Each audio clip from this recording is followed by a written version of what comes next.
we talk to a lot of startups, and we can tell the ones that are going to be successful and the ones that aren't. The ones that don't, always have some kind of excuse. Fear. Yeah, fear. Right? They're afraid. So scared, right? My mentor a long time ago told me, like, the best entrepreneurs jump off a cliff and then figure out how to build an airplane on the way down. Hey everyone, you're watching the Lively Charleston Podcast. Our goal with the show is to interact with and tell the stories of the amazing people, places, and businesses that make Charleston the best city in the world. If you haven't already, make sure to subscribe to iTunes, Spotify, and YouTube. And check us out on Instagram and Facebook, where we post content regularly throughout the week. Thanks so much, guys. Hope you enjoy the episode. So our guest for today, I'm very excited about our guest, Mike. His story, a little bit about Mike. His first job out of college, he was an employment specialist for Goodwill, where he lived off basically ramen noodles because the pay was so bad, but found a whole lot of fulfillment in helping people with disabilities to find work, which was his job there. From there, transitioned into being the vice president of business development for a publishing company, where he learned to close $50,000 deals over the phone, to now living right here in Charleston, owning his own full-scale digital marketing and branding agency, Mobyle, which has plans to serve businesses in every state and internationally within the next 5 years. Mike, welcome to the show, brother. Happy to have you here, man. Thank you. Appreciate it. Happy to be here. Awesome, man. Awesome. So let's kick it off, man. I want to talk sports here. I know, just kind of knowing you and learning a little bit more about your background, I know sports was a big part of just kind of, your development and you learning to just kind of be a resilient dude and kind of led you into business. So let's talk a little bit about that. Yeah. So, growing up, grew up a huge Bulls fan. Michael Jordan was life, so everything about what I wanted to do and be, it was all about MJ, the Bulls. And that's kind of how I started, getting into the game of basketball. Now, growing up, I'm this little Asian kid trying to go into the park and, try to get picked up by these dudes. So I had to really prove myself. And it really taught me early on about, just having confidence, going for it, knowing that you belong there, but then proving it too. So that was really fun for me. Every time I would go somewhere new, growing up to a park, everybody thought I was trash. And then you get on the court and then you show what you can do and you earn that respect. And that was really fun. I love that. And then growing up, just competition was everything to me. I had to compete in everything. Me and my cousin, we used to compete doing everything, whether it was eating cereal, playing video games, like whatever it is, we were competing. We would go out to eat and we would do like an eating contest, and we would have rules like, what counts as a plate and how many can you eat. And, so it was always competing. And that's just how I grew up, and it's just like in my DNA to always want to compete. That's just fun for me. So you kind of started out, so taking it back to, like you said, you're showing up at the park, you're an Asian dude, right? Yep, people automatically think probably that you can't play. Yeah. And this is before like Jeremy Lin, and any of that stuff. Right. So, and it was fun, going out there and then, just, killing them dudes on the court. And that was fun. And then, so you earn the respect, right? Pretty much. Yep. Well, and that's probably a lot like business, right? Being an entrepreneur, when you first start and you have a vision, nobody else can see it yet, right? And Mobile's not my first company. I had a startup before this. It was a tech startup for golfers that we were trying to do. It was an app, and starting out, I had no clue what I was doing. I just knew what I wanted, it to be like, and a lot of no's, a lot of closed doors, a lot of rejection, but I just kept pushing and networking and making connections, So the experience that I had growing up playing basketball, that really taught me and prepared me for that, because I went in there, and a lot of times in the beginning, I probably had no, right to be in that room with these people because I had nothing, right? It was just an idea, like, hey, give me $1 million, I can do this, right? But I walked in there and I was like, yeah, this is what I want to do. I need money for this. They were like, well, what have you done before? Like, I haven't done this before. I'm, first time ever doing it. Do you know what you're doing? Nope, have no clue. But I mean, that's the best way to learn. Just got to go in there. If you fail, you fail. But it's you learn and you grow and you get better. 100%. It's like you can't learn how to swim by reading about it in a book, right? Right. Like you just got to jump get in the water. Yeah, you got to feel it. Right. Yeah. Right. 100%. Right. Sure. Right. You can't be Michael Jordan by watching his highlights. You got to go out there and play. That's right. There we Mike, go. you mentioned golf, right?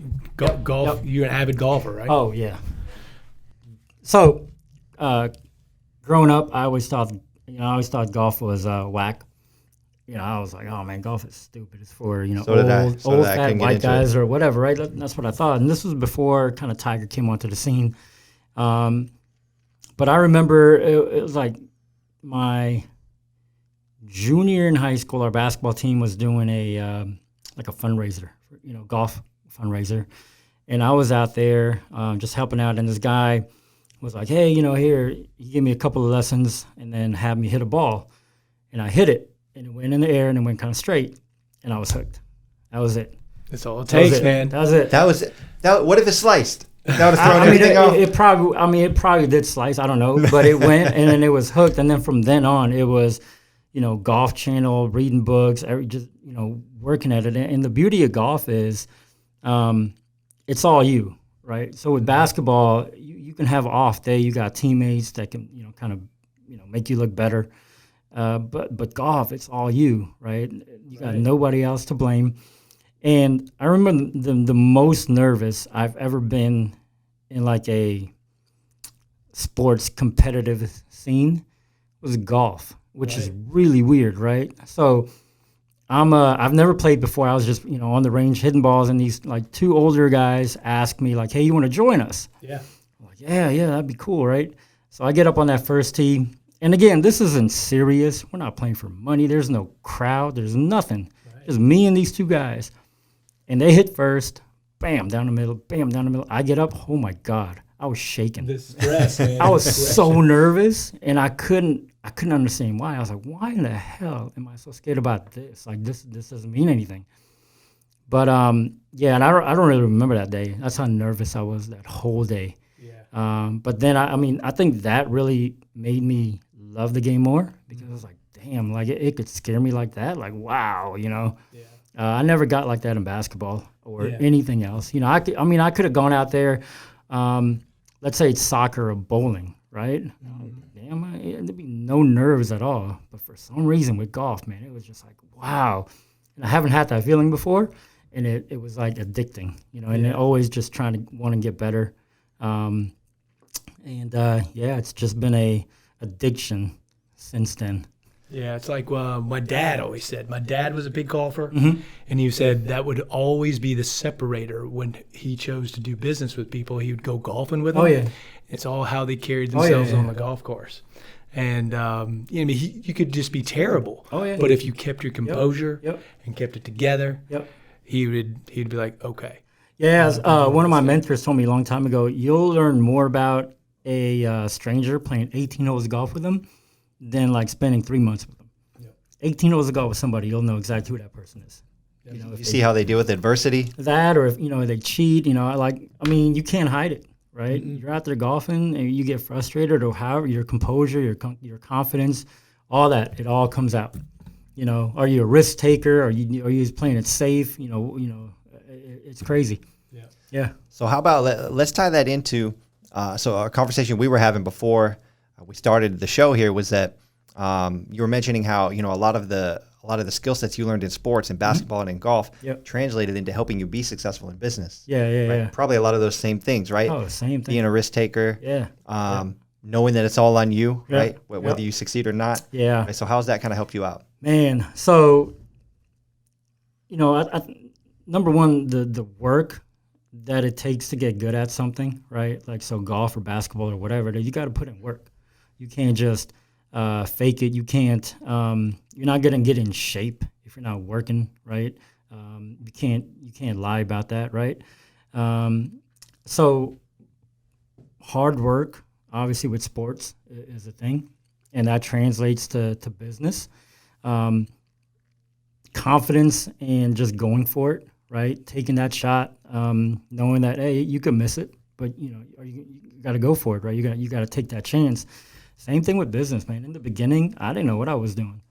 I had no idea. I mean, I knew I could have failed miserably. When I started Mobyle, it was almost out of desperation, right? Because I'm not wired to work for somebody. Like, that's not me. So I can't be in this box and, people telling me what to do, when to do it. You got to clock in, clock out with it. I can't do that. So obviously after a while, that's not me. Get fired, let go. And, when you don't have a lot of money saved up, it's scary.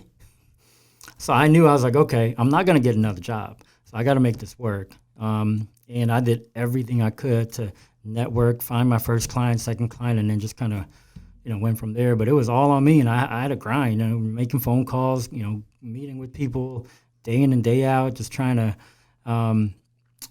sell them on me, because at the time it was just me. I didn't even have a website at that time. It was like me. That was it, So, but you got to do what you got to do. 100%, man. I think that's the only way to do it. There's something about cutting your teeth in those first couple. It's not even the first couple of years, man. It's like the first couple months. Oh really. My God. Yeah. When, just like you said, you have nothing. You're kind of trying to get somebody who aligns with the fact that you bring a whole lot of energy and some sort of delusional self-confidence that maybe they'll pick up on and give you a shot. Yeah. You just have to bring it. Yeah. You can't go in there scared. They have to believe you. But you also got to know what you're doing somewhat, right? You can't say, I can do this. Like, I'm not going to go out there and say I can sell homes, right? I wouldn't know what to do. But if you know what you're doing and you know that you can do it well, then it's just grinding. Or what about, would you even say, even if you don't necessarily know, but you'll figure it out? Right. Like, you believe in your ability to solve the problem. Oh, 100%. Yeah. Starting out, I didn't know a lot about photography, videography, none of that stuff. All YouTube, and then taking courses on my own. Working from sun up, sundown, working at nights, just learning. That's what it takes. And I think that's a big difference with the entrepreneurs that make it and the ones that don't. Because the ones that don't go all in. They're halfway, or maybe I'll, here. And we see this a lot when we talk to a lot of startups. Being a digital marketing agency, we talk to a lot of startups, right? And we have conversations with them, and we can tell the ones that are going to be successful and the ones that aren't. Because the ones that are successful, they know they need to do this stuff. They know they need to invest money in order to do it, and they do it, right? They're like, yep, let's get started. Boom, let's go. The ones that don't, always have some kind of excuse. Well, I don't know if the timing's right. I got to talk to my wife. I don't know. Fear. Yeah, fear. Right? They're afraid. So scared, right? Some of them will ask them, what are you doing now? I got a job now. Are you going to quit? Like, no, you're not going to make it. You can't have like a safety net. Yeah. You can't. You can't have a safety net. You got to go. My mentor a long time ago told me, like, the best entrepreneurs jump off a cliff and then figure out how to build an airplane on the way down.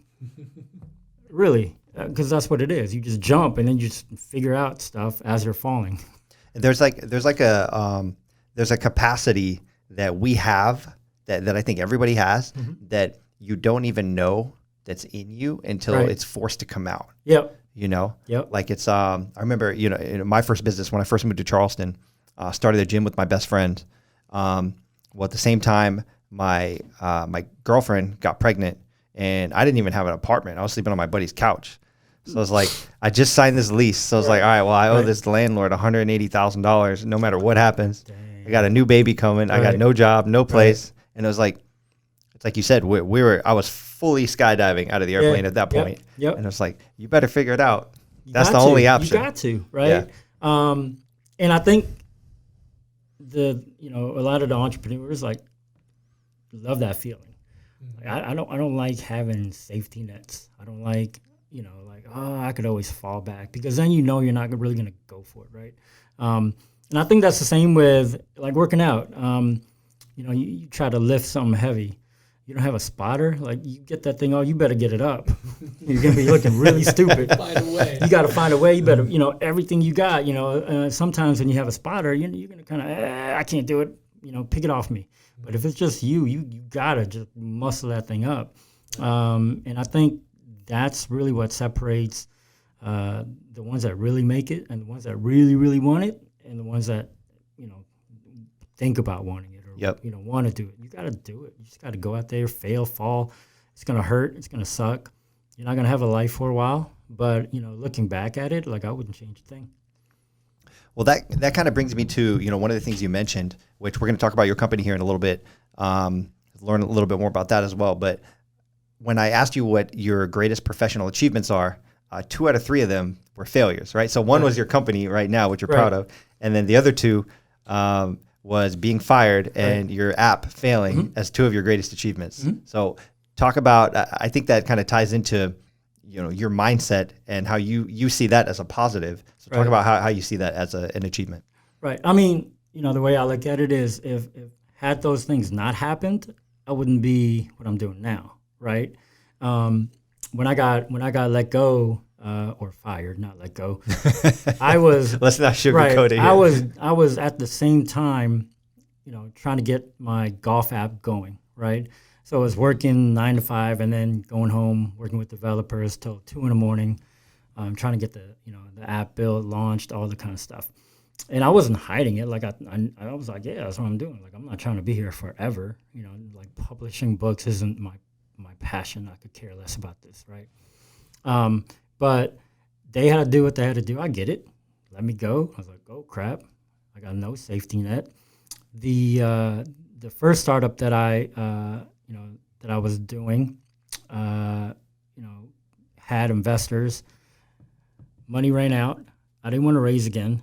It was like, oh my God, wrong investors, all that. Good learning experience, but I just didn't want to do it again. It was like working for them, right? Which I don't want to do.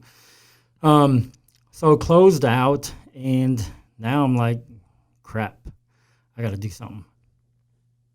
And that fear, drives you. Like that's all you think about.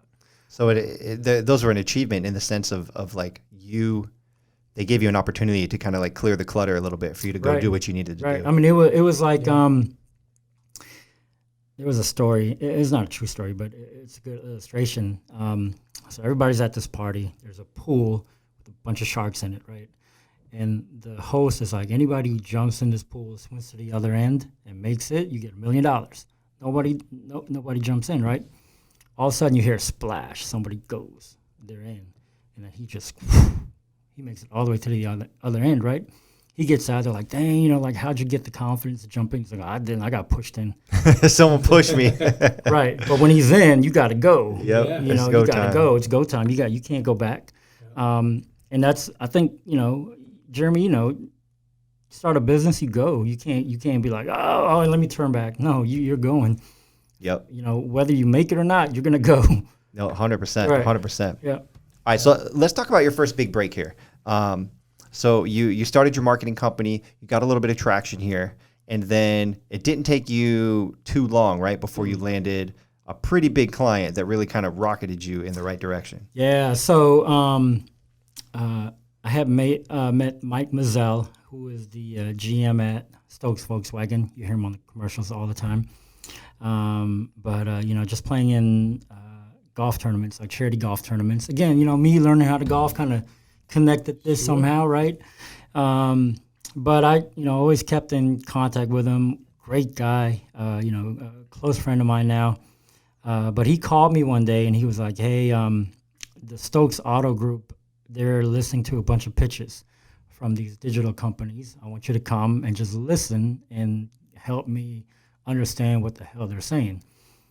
So I went, I was like, yeah, I'll help you out. It wasn't to get paid, or I wasn't going there to, try to, be their digital person. I was literally doing it to help them out. Went in there, and I didn't know it was going to be this big a deal. Like the owner of Stokes, the whole auto group, they're all there, right? And then these digital companies come in, they're pitching, and they're all trash pitches. Like I knew everything they were saying was all, not good stuff. And afterwards, they all left. They let me stay in the room. And So you're there strictly just as a consultant, pretty much. like as a friend That's to him. it. Okay. And then they're like, all right, so, we don't understand stuff, help us understand. So I told them like, all this stuff, and I, helped educate them. And then from that, Mike was like, you know what, I'm going to bring you on Stokes, Volkswagen. So did that. And then as Stokes, Volkswagen, started working and, they were growing, and all the other Stokes dealerships brought on. And I was like, damn. So they saw all of them. Everyone started asking Stokes Volkswagen, hey, pretty much. What are y'all up to? Your media is on point, right. Looks good. Yeah. And then connection. At that time, it was still just me. I was doing everything, But then I had to bring on people, and then, But yeah, I mean, I to this day, and I let Mike know, the growth of Mobyle really was him. Okay. Man, that's awesome, man. I mean, you hear stories about that all the time. Like, you always need to. It's like, you could say, did you get lucky? But then like go back the last year or two where like you were putting in the hours to learn the skill that set you up for the opportunity to now help this man out, right? Who needed your skill set specifically, right? Not only that, like the hours that I put in to get good at golf. And golf too. I wasn't even talking about golf. Because I was talking about the that's media. what connected me to Mike to be able to play in this tournament. And then, he's like, oh, you're good. Help teach my son. Yeah. And if I sucked, there ain't no way that would have happened. Right. So looking back at it, years and years, everything that you do, you might not see the results tomorrow, but it's all just kind of building your foundation, and you never know. I was taught early on, never discount somebody you meet, right? Because they're like, hey, that person picking up trash could be best friends with a Fortune 500 CEO that you can make a connection with, or you just never know who they know. Yeah. Right. 100%. So it's all about connections, networking. It's who you know, not what you know. Yeah. So tell us a little bit about Mobyle. What sort of customers and businesses you're working with, what you guys specialize in, and just kind of where your area of expertise is. So we started as just like a website developing company, and then went building apps as well. But what I found early on was, we built a website for a client. They're like, here you go. All right, now what are you going to do? They would ask me like, all right, how do I grow this thing? They had no clue, So then I was like, oh man, they need help, right? So then we just kind of brought all the services in-house together. But at the end of the day, we work with every kind of business. Hold on, go back to all the services. Like, what's just kind of a quick list? Yeah, of what so y'all do? We build custom apps, websites, marketing, branding, funnel building, videography, photography, social media marketing, digital ads, SEO, anything to do with online business growth. We handle and we do. Kind of full service. Scale, full service. Beautiful. Yep. Okay. Yep. And so who are you typically working with? Everybody. Doesn't matter. It doesn't. We work with zoos, medical, car dealerships, restaurants, bars, everybody, right? Which is fun because it helps us learn too. We bring on a new client, nonprofit or whatever it is, we go there and we learn their business and we become a part of their team, which is fun, right? And we're always doing different things, expanding, we love being creative. We love finding solutions. This company they're here and they need to get to here. Then we got to figure out how to get them there. Like, what's the missing piece? Yeah. Right? Okay. So that's what we do. Yeah. So if you work with a pretty diverse group of small businesses, right? Mm-hmm. So let's say if someone wants to hire you or they're considering hiring you and they want to learn more about that process, like what does that onboarding process look like when someone does kind of hire you guys? We'll jump on we call it like a discovery call, just to make sure that we're a good fit for them, but they're also a good fit for us, right? I'm not going to sugarcoat it. We're not cheap.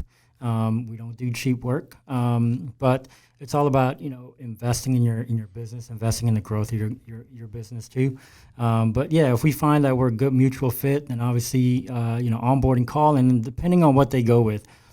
If it's a website and then, marketing after that or whatever it is, we set that plan with them, whether it's, coming out there and meeting the team, doing video shoots, and just kind of planning all that out, their social media strategy. You know, a lot of times they don't even know what their brand identity is, so they need help with that, right? Or if they're trying to run ads, who are you trying to target? What's your selling point? What are you trying to do? And a lot of them have no clue, so we have to go there and build it all out, build out the funnels, get the data coming back, and then from the data, you know, we can let them know, like, hey, this is what's working. Don't do this. Go this way. Go this way. This is the kind of content that your people like. And that's what we geek out about. We love that stuff. So you guys will really, it sounds like the first thing is you have a lot of questions. A lot of questions. So you're trying to learn everything you just mentioned, right? Yep. What's your unique selling proposition, who are you targeting, et cetera. Yep. And then you almost have to kind of like learn the language of that business and of that customer as well, right? Yep. And then they have a destination they're trying to get to from a business standpoint, whether that be a revenue target or a business growth of some sort. Right. And you're essentially kind of connecting the dots, right? Kind of building that bridge. Right, because everybody is different, right? Their goals are different, or the way to get there is different, and that's where we come in to help them figure that part out. Beautiful, Yep. beautiful. That's great, man. You said, you obviously want to be international and international. Mm-hmm. Is there anybody out there on your target list is like your dream client that you want to like go for? Man, I'm a big sneakerhead. Lively Charleston Properties. Right? Lively Charleston Properties. Got to land them. You know, I mean, anybody. It doesn't. We just picked up our first client. Company, right? And we just picked up our first client in London last week. He's a music producing client in London. Oh wow, which is cool. And you know, we love to travel, so we get to go and hang out and you know, meet with these clients and then go there, which is awesome. So you're looking for clients, culture too, right? Different cultures, all that, and it's good. It's good for us to learn too. It helps us expand. It keeps us uncomfortable, right? You don't want to be comfortable. You don't want to stay in this little bubble, and you're like, oh, I'm comfortable now. If you stay comfortable, you're gonna get beat out. So ideally, the perfect client is like in Australia or Jamaica or someplace like that. That'd be nice, right? Yeah. Singapore. Dude, well, I tell you what, man, it has been absolutely awesome having you on. Thank you for coming and hanging out with us a little bit. If anybody listening or watching, if they want to do a little bit of research on you or on Mobyle and get in contact with you guys, where do they go? They can go on our website, it's gomobyle.com, spelled Mobyle. My email is mike@gomobyle.com. I'm on Facebook, Instagram, look me up, LinkedIn, all that kind of stuff. All right. And he's a nice enough guy. You can just DM him directly. Is it okay that I said that? Much, yeah. All right. Right on, man. Well, hey, it's been fun, man. We appreciate you. You're doing great things with Mobyle, helping businesses grow. And you do great work. I've seen it firsthand. Thank you. So keep moving up and to the right, brother. We appreciate you. Thank you so much. All right, man. Hey, y'all. That's a wrap on today's episode. Thanks so much for watching. We hope you enjoyed it. Make sure to like or follow or subscribe. Whatever platform you're on, just hit the button to make sure you don't miss any future episodes.